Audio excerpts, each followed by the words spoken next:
Good morning. তোমরা সবাই কেমন আছো? Welcome back to the channel. তো এখন বাজে সকাল 7:30 আর আজকে সকাল থেকে বৃষ্টি পড়তে শুরু করে দিয়েছে। দাঁড়াও তোমাদের আমি দেখাচ্ছি। এই দেখো, আমি যখন বাইরে তুলসী তলাতে প্রণাম করতে এসেছি না, তখনই দেখছি বড় বড় ফোঁটা পড়ছে। এই দেখো, আর আজকে আকাশটাও দেখো কত সুন্দর লাগছে। বৃষ্টি পড়ছে ঠিকই, কিন্তু আকাশটা খুব সুন্দর লাগছে আর খুব সুন্দর হাওয়াও দিচ্ছে, ঠান্ডা ঠান্ডা একদম হাওয়া দিচ্ছে। এই যে দেখো, এই দিকের আকাশটা খুব সুন্দর লাগছে আর এই দিকের আকাশটা বেশি সুন্দর লাগছে। এই যে দেখো,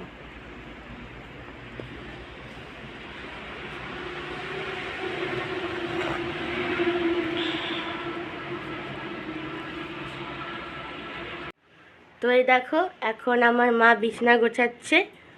প্রতিদিন কিন্তু মাই বিছনা গোছায়, কারণ সত্যি কথা বলতে আমি বিছনা গোছাতেও পারি না আর শিখিও নি। তো সেই জন্য এই কাজটা প্রতিদিন মায়ের, বিছনা গোছানো কাজটা।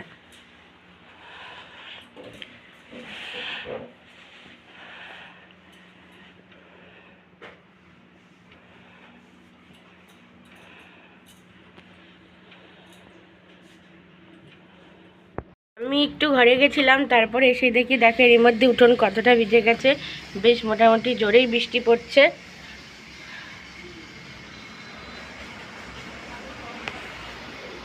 তবে হাওয়াটা যে দিচ্ছে না বাইরে, ওটা কিন্তু আমার খুব ভালো লাগছে, কারণ বৃষ্টিতেই ঠান্ডা ঠান্ডা হাওয়া খেতে আমার খুবই ভালো লাগে। হ্যাঁ মা, যাই। এই দেখো, মায়ের বিছানা গোছানো কমপ্লিট।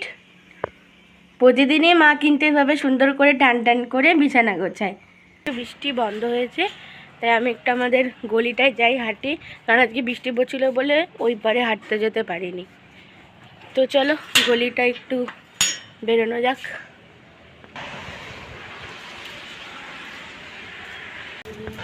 আজকে আমাদের কাঁচরাপাড়ায় শপিংয়ে যাওয়ার কথা আছে, মানে আমি মা আর বাবা যাব, কিন্তু কতটা কি যেতে পারবো বুঝতে পারছি না, কারণ কখনো বৃষ্টি পড়ছে আবার কখনো পড়ছে না। এবার এতটা দূর যাওয়া এখান থেকে, তো দেখা যাক কি হয়, তোমাদের সবই জানাবো।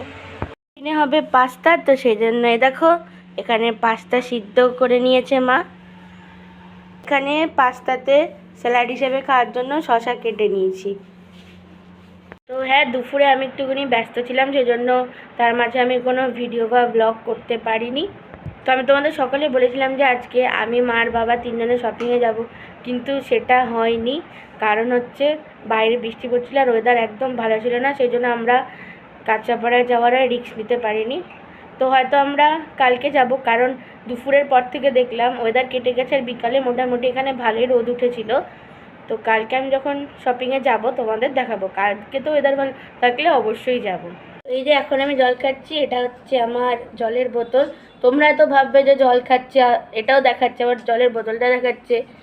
তোমাদের সবাইকে বলি, এখন যেহেতু খুব গরম পড়ছে, সামার সিজন চলে এসছে, তোমরাও আমার মতো এরম বেশি বেশি করে জল খাও। কেন বলো তো, আগের বছর না আমার ইউটিআই হয়েছিল, তো তখনই ডাক্তার আমাকে বলেছে প্রচুর প্রচুর জল খেতে। ইউটিআই নিশ্চয়ই সবাই জানো, ইউরিনারি ট্র্যাক ইনফেকশান। তো ওটা কিন্তু সাধারণত বাথরুম মানে টয়লেট থেকেই আসে।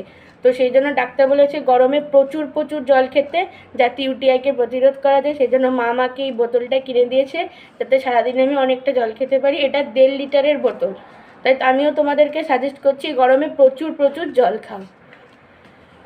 আমি সারাদিনে কিন্তু এটাই 2বার জল ভরি, মানে টোটাল আমার 1.5 লিটার করে 3 লিটার জল সারাদিনে খাওয়া হয়ে যায়।